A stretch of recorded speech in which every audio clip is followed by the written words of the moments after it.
কিভাবে আপনার শখের ম্যাকবুকে উইন্ডোজ ইনস্টল করবেন। তো ম্যাকবুকে উইন্ডোজ সেটআপ দেওয়ার জন্য আপনাদের প্রথমে যে কাজটি করতে হবে সেটা হচ্ছে আপনাদেরকে কিন্তু অনলাইন থেকে অবশ্যই যে কোনো একটি উইন্ডোজের আইএসও ফাইলটা কিন্তু ডাউনলোড করে রাখতে হবে। উইন্ডোজ আইএসও ফাইল কি আপনারা যারা জানেন না তারা আপনারা গুগলে এসে উইন্ডোজ আইএসও ফাইল লিখে সার্চ করবেন। আপনারা যদি উইন্ডোজ 10 ডাউনলোড করতে চান তাহলে ওখানে 10 ডাউনলোড করবেন, অথবা আপনাদের যেটা দরকার সেটা লিখে সার্চ করে ডাউনলোড করে নেবেন। দেখুন আমি এখানে উইন্ডোজ 10 এর একটি আইএসও ফাইল, এই যে লাস্টে দেখেন ডট আইএসও, এই আইএসও ফাইলটা কিন্তু আমি নামিয়ে রেখেছি। আমি এখন উইন্ডোজ 10 এর এই ভার্সনটি আমার ম্যাকবুকে ইনস্টল করে আপনাদেরকে দেখিয়ে দেব। আমি যদি এখান থেকে ফাইল প্রপার্টিজ দেখাই দিই আপনাদেরকে, দেখুন এটা হচ্ছে আইএসও ডিস্ক ইমেজ 6.15 জিবি। তো মোর দ্যান 5 জিবি বা 6 জিবি এইরকম আপনাদের কিন্তু দরকার হবে। তো আপনারা এই ফাইলটি অবশ্যই আগে ডাউনলোড করে নেবেন।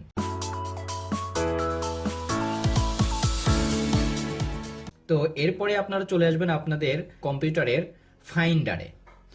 তো ফাইন্ডারে আসার পরে এখান থেকে আপনারা অ্যাপ্লিকেশনে আসবেন। আসার পরে এখানে কিবোর্ড থেকে টাইপ করবেন বুটক্যাম্প অ্যাসিস্ট্যান্ট। দেখুন এই যে বুটক্যাম্প অ্যাসিস্ট্যান্ট, তো এই বুটক্যাম্প অ্যাসিস্ট্যান্টটাকে আপনারা ডাবল ক্লিক করে ওপেন করবেন। ওপেন করার পরে এখান থেকে আপনারা কন্টিনিউয়ে ক্লিক করবেন।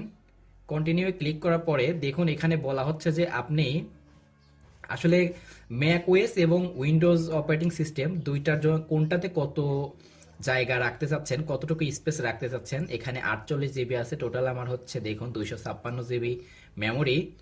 তো এখান থেকে আমি একটু বাড়িয়ে, আমার যেহেতু উইন্ডোজে একটু জায়গা বেশি দরকার হয়, তো আমি উইন্ডোজটাকে 130 রাখলাম এবং ম্যাকের জন্য আমি 120 রাখলাম। ওকে, দেন এখান থেকে আপনাদের কিন্তু ওই যে যে ম্যাকবুকের যে ফাইলটা ডাউনলোড করছেন সেই ফাইলটা কিন্তু আপনাদের এখান এখান থেকে দেখাই দিতে হবে। আমি ডেস্কটপে রাখছি, দেখুন এই যে এই ফাইলটা আমি এখান থেকে সিলেক্ট করে দিলাম, দেন আমি ইনস্টলে ক্লিক করলাম। তো এখানে একটু সময় লাগবে, উইন্ডোজ সাপোর্ট সফটওয়্যারগুলো ডাউনলোড হতে একটু সময় লাগবে, তো একটু সময় দিবেন এখানে।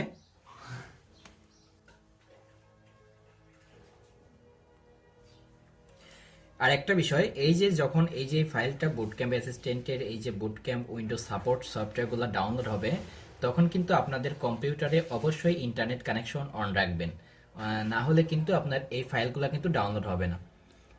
ওকে, ডাউনলোড হওয়ার পরে দেখুন এখানে আমার হচ্ছে কম্পিউটারের পাসওয়ার্ড চাচ্ছে। তো আপনারা আপনার কম্পিউটারের পাসওয়ার্ড দিয়ে দিবেন। দেওয়ার পরে আমি এখান থেকে ওকে দিলাম।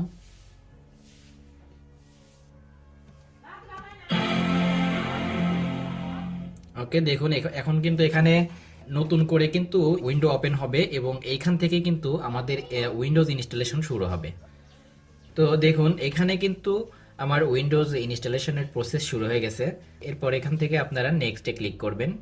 ক্লিক করার পরে এখান থেকে প্রোডাক্ট কি চাচ্ছে, আমি হচ্ছে দিচ্ছি আমার প্রোডাক্ট কি, I I don't have a product কি, এটাতে ক্লিক করলাম। তো এরপরে কিন্তু এখানে বলতেছে যে আমরা উইন্ডোজ 10 এর কোন ভার্সনটা আসলে এখানে ইনস্টল করতে চাচ্ছি। তো আমি এখান থেকে উইন্ডোজ 10 এর প্রো ভার্সনটা ইউজ করব। উইন্ডোজ 10 এর যে প্রো ভার্সনটা আছে,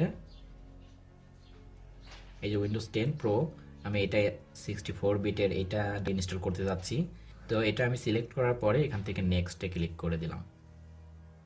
এরপরে এখানে আপনাদের লাইসেন্সের যে অ্যাকসেপ্টের যে চেকমার্ক আসবে, তো আপনার এখান থেকে নর্মালি চেকমার্ক দিয়ে নেক্সটে ক্লিক করে দিবেন।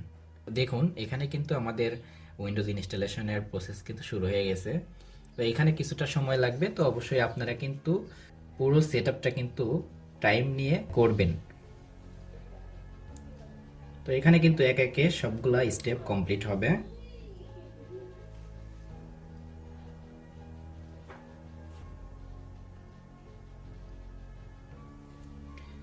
ওকে, এরপরে আপনাদের কম্পিউটারটি রিস্টার্ট হবে।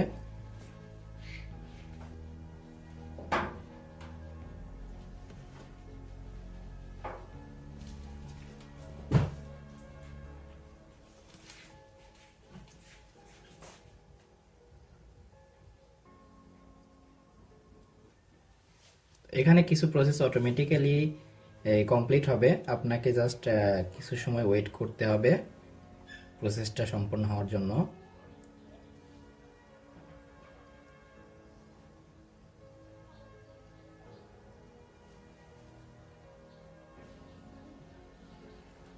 এখানে যে স্টেপগুলো কমপ্লিট হবে অটোমেটিক্যালি হবে, আপনি জাস্ট বসে থাকবেন যতক্ষণ না নেক্সট স্টেপ পর্যন্ত আপনাকে কিছু করতে বলা হবে, ততক্ষণ পর্যন্ত এখানে যা কিছু হয়ে যাক আপনি হতে দেবেন।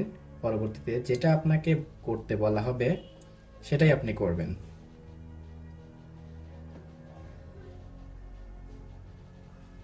ওকে, মোটামুটি সব স্টেপ কমপ্লিট করার পরে এখান থেকে আমাদেরকে ভাষা সিলেক্ট করে দিতে হবে। আমি ইউনাইটেড স্টেট ইংলিশ রাখতেছি, কিবোর্ড লেআউট ইংলিশ, কোন লেআউট অ্যাড করব না, স্কিপ করে গেলাম। ওকে, এখানে ইন্টারনেট কানেকশন চাচ্ছে, আমি পরে করে নেব।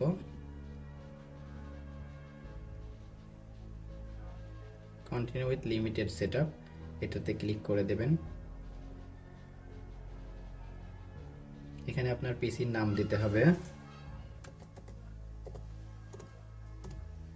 আমি আমার কম্পিউটারের নাম দিয়ে দিলাম, দিয়ে নেক্সটে ক্লিক করবেন। এখানে একটা পাসওয়ার্ড চাচ্ছে, তো আপনি যদি পাসওয়ার্ড দিতে চান তাহলে দিতে পারেন।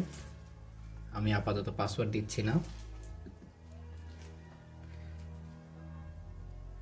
তো এখান থেকে আপনারা সবগুলা অপশন দেখে শুনে অ্যাকসেপ্টে ক্লিক করে দেবেন, দেন আবারও অ্যাকসেপ্ট।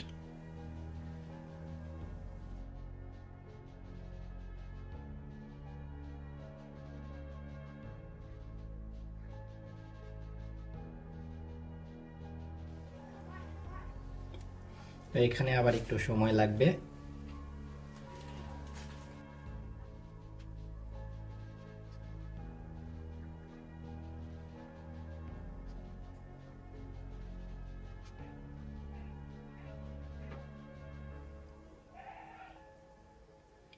ওকে, অলমোস্ট আমাদের সেটআপ কমপ্লিট। তো দেখুন সেটআপ কমপ্লিট হওয়ার পরে, তো এখান থেকে আমি এটা মেবি লেটার করে দিলাম। এখানে কিন্তু আমাদের বুট ক্যাম্প ইনস্টলেশনের জন্য বলা হবে, তো আপনারা অবশ্যই কিন্তু সতর্কতার সাথে তো এই বুট ক্যাম্প সফটওয়্যারটি ইনস্টল করে নেবেন। কারণ আমাদের পরবর্তীতে কিন্তু সকল ধরনের সফটওয়্যার আপডেট সহ কম্পিউটারে যে যে ড্রাইভারগুলো দরকার হবে সেটা কিন্তু এই বুট ক্যাম্পের সাহায্যেই করতে হবে। সো সবাই বুট ক্যাম্প সফটওয়্যারটিকে কিন্তু অবশ্যই ইনস্টল করে নেবেন। ওকে, এখানে কিন্তু আপনার কম্পিউটার সকল ধরনের ড্রাইভার কিন্তু ইনস্টল হচ্ছে। দেখুন আমি আপনাদের কিন্তু আগেই বলছিলাম যে আপনার বুট ক্যাম্প কিন্তু অবশ্যই ইনস্টল করে নেবেন। আপনার অ্যাপেল ড্রাইভারের মধ্যে যে যে অ্যাপেলের জন্য যে যে উইন্ডোজ ফিচার্সগুলো আছে সবগুলো কিন্তু এখান থেকে অটোমেটিক্যালি ইনস্টল হয়ে যাবে। সো আপনারা অবশ্যই কিন্তু খেয়াল করে এটাকে কিন্তু আপনারা অবশ্যই বুট ক্যাম্প সফটওয়্যারটি ইনস্টল করে নেবেন। তো এরপর যদি আমি এখানে ফিনিশে ক্লিক করি আমার ল্যাপটপটা রিস্টার্ট হবে। রিস্টার্ট হওয়ার পরে আরও একটা কাজ বাকি আছে, সেটা হচ্ছে অবশ্যই আপনারা কিবোর্ডের অপশন বাটনটি প্রেস করে ধরে রাখবেন, তাহলে না হলে কিন্তু এটা আপনাদের ম্যাক ওএসে রান হয়ে যাবে। তো এরপরে আপনারা, আমি ফিনিশে ক্লিক করে আমার ল্যাপটপটা যখন রিস্টার্ট হবে আমি এটাকে অপশন বাটন ক্লিক করে ধরে রাখছি। তো আমি কিবোর্ড থেকে অপশন ক্লিক করে ধরে আসি। ওকে, দেখুন এখানে কিন্তু আমার ম্যাক এবং উইন্ডোজ দুইটা অপারেটিং সিস্টেমই আছে। তো চাইলে আমি এখন ম্যাকেও রান করতে পারি আবার উইন্ডোজেও রান করতে পারি। তো এটা আনার জন্য আপনাদেরকে কিন্তু অপশন বাটন ক্লিক করে ধরে রাখতে হবে যতক্ষণ না এটা আসে। তো এটা আসার পরে এখান থেকে আমি উইন্ডোজ সিলেক্ট করে ইন্টার দিলাম। তো দেখুন এখন কিন্তু আমার উইন্ডোজ অপারেটিং সিস্টেম রান হচ্ছে।